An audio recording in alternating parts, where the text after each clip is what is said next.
What about you?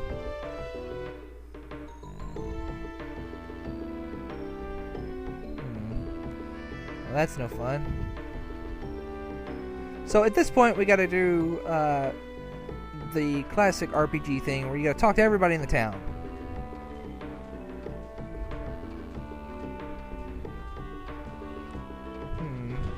Is the hex really that bad?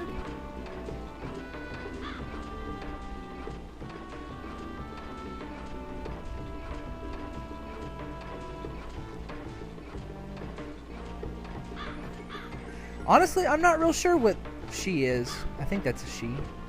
That might be a guy, I don't know. Maybe it's a mole person? I honestly don't know why we can't just go around Chamba. I mean, hell, even if we just skirt the outskirts of... I mean, just go around the town. I mean, why do we have to go through it?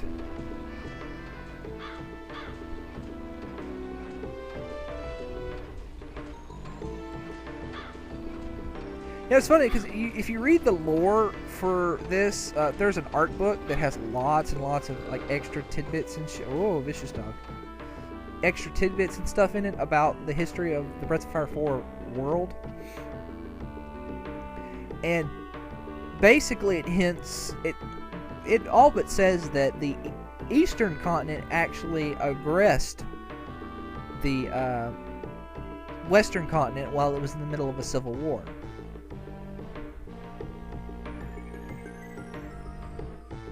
So the Eastern continent actually started the conflict. And then the Fu Empire said, you know what? We're going to go over there. We're going to pacify those people and roll them into our empire.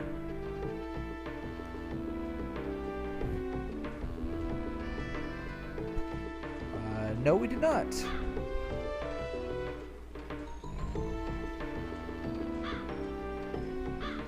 And then you have the Empire doing things like hexes and having jackasses like Rasso and... Okay. Do we have a boss coming up?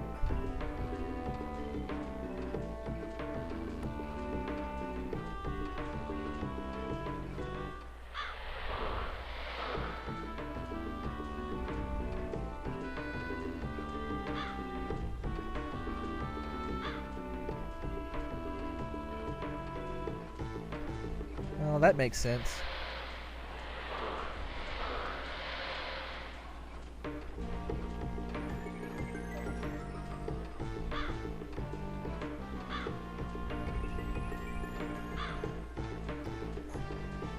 If it's that bad, what kind of place was this to live before it got hexed?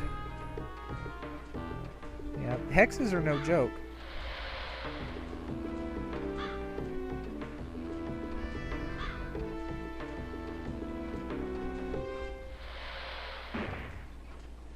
You just had to say that, didn't you? Well, it's time for a boss. Or not.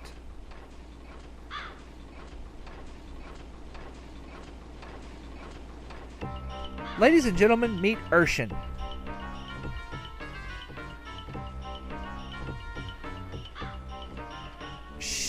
Ershin's...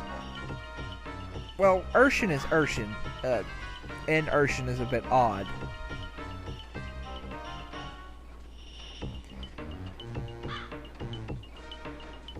Yeah, she is a little weird.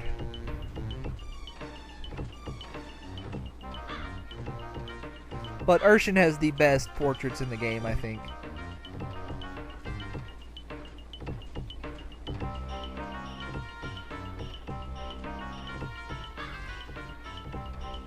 Nothing will happen. Everything will be alright. Ershin says everything will be alright. So everything will be alright.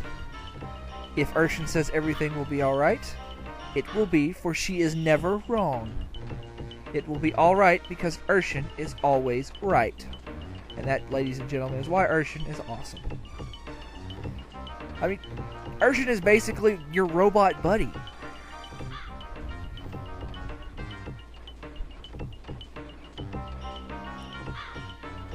Do not thank me. You should thank Ershin. Thank you, Ershin. And we get another party member. Ershin is... well, honestly, a little weird. I didn't go over what Ryu's field action was, but it's the same thing as it was in Breath of Fire 3, Sword.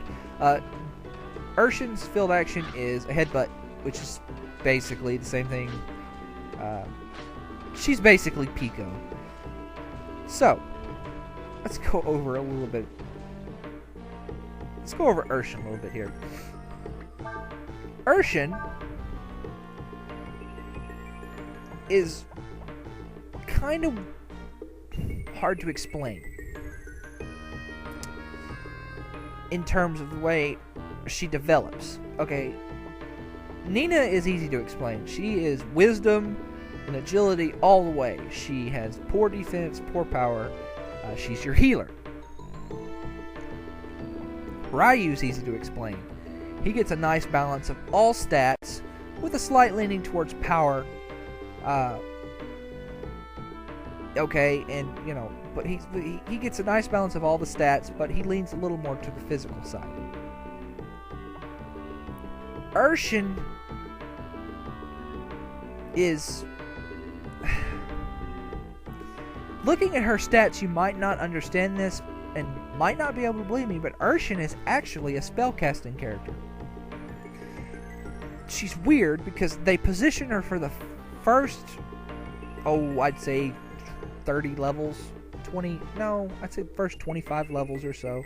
They position Ershin as a melee fighter. And then abruptly, like very abruptly, she starts to be a spellcaster. And she very, very quickly starts gaining massive boosts to her AP and her wisdom and just her stats in general, to where the point where at the highest levels she is probably the most powerful character in your party. So in that respect, she's also very much like Pico. She's got that whole Magikarp power thing going on. Because of that, I actually recommend you do not apprentice Ershin under any physical masters. Just keep her on. There's a master coming up that won't gimp her physically too much. It's a slight gain to her spellcasting stats and a very slight minus to her power. And he's a good master to leave her on until she starts gaining all of those amazing stat growth gains and stuff at the end of the game. Until then, Ershin has exceptionally high defense.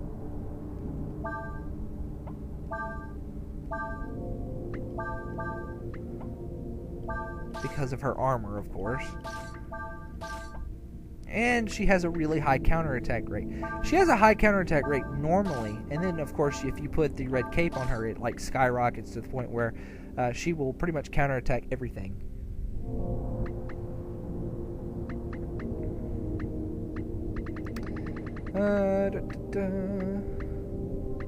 She attacks with gloves,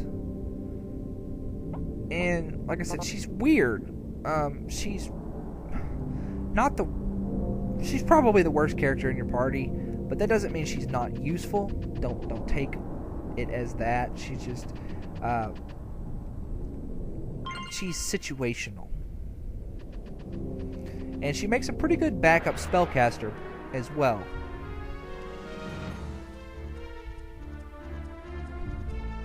All right, we got some new enemies here. We got ghosts, zombies, and from the ghosts, you can win lures and an item called the knockout gas. Let's see. We want to... Actually, we want to get through here without using any of Ryu's AP if we can help it. So what I'm going to do is I'm just going to sever the ghost. attack the ghost. Attack the ghost. The ghosts start the battle asleep. They always do. If you wake them up, they start using frost spells and things on you. You can't learn any of their attacks, so don't worry about it. You can actually learn a move from the zombies here. They actually can teach you 2 moves: Feint, which causes confusion, and Feign Swing, which is useless. So I'm going to take a moment to try and learn Feint. Yeah, there's that red scarf. One of the bad things about this game compared to Breath of Fire 3 is, in Breath of Fire 3, if you were examining an enemy, you did not counterattack.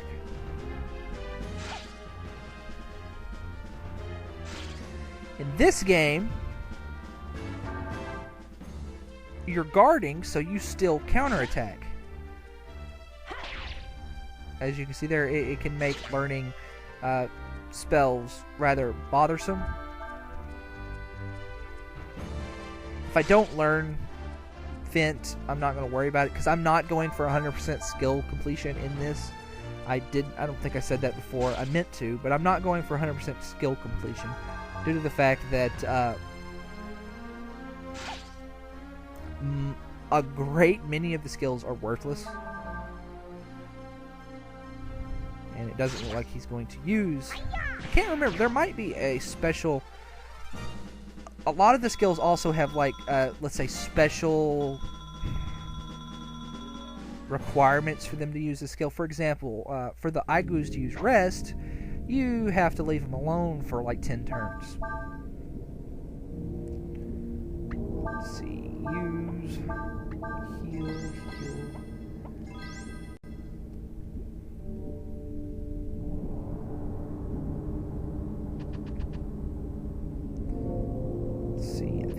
This way. This place is kind of mazy, so watch out for that. Try not to get lost.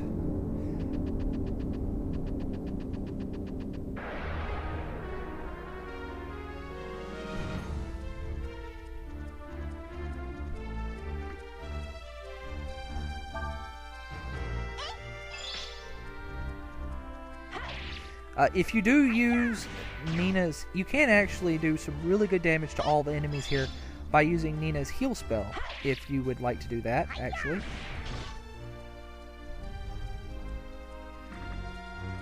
But at this point, actually, I want to rest and then do physical attacks. Get a little bit of my AP back. This is why I like having rest on Nina. I had several people tell me that I should put rest on Ryu. And I do put rest on Ryu. Eventually, when Nina has so much AP that she's never going to use it all, then I put rest on Ryu. Until then...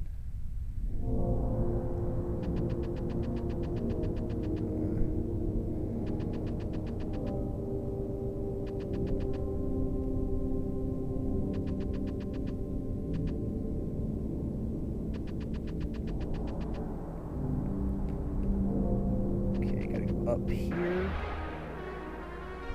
Sorry, I got turned around a little bit. Alright.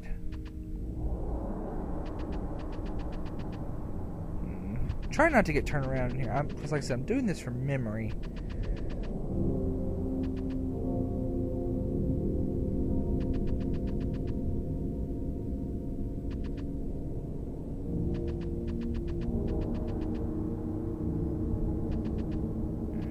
Treasure chest. There's several treasure chests in here to get.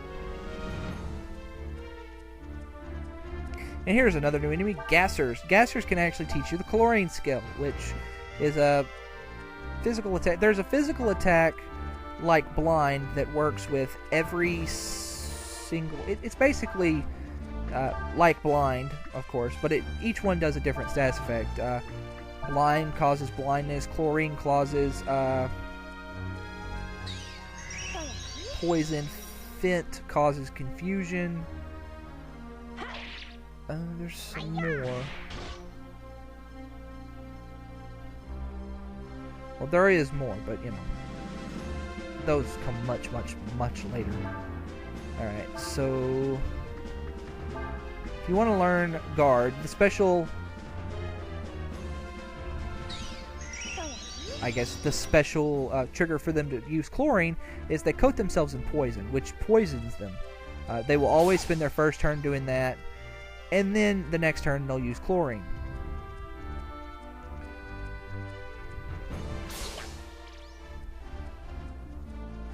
The problem with the status inflicting spells and skills in this game is they, well, frankly suffer from the problems that pretty much plague status inflicting attacks in most games. They very rarely work. Although on the plus side, they do have the, I guess, kindness. The developers had the kindness to make them not work very much for the enemies as well as you. You seem to have both about the same success rate with them, which is not very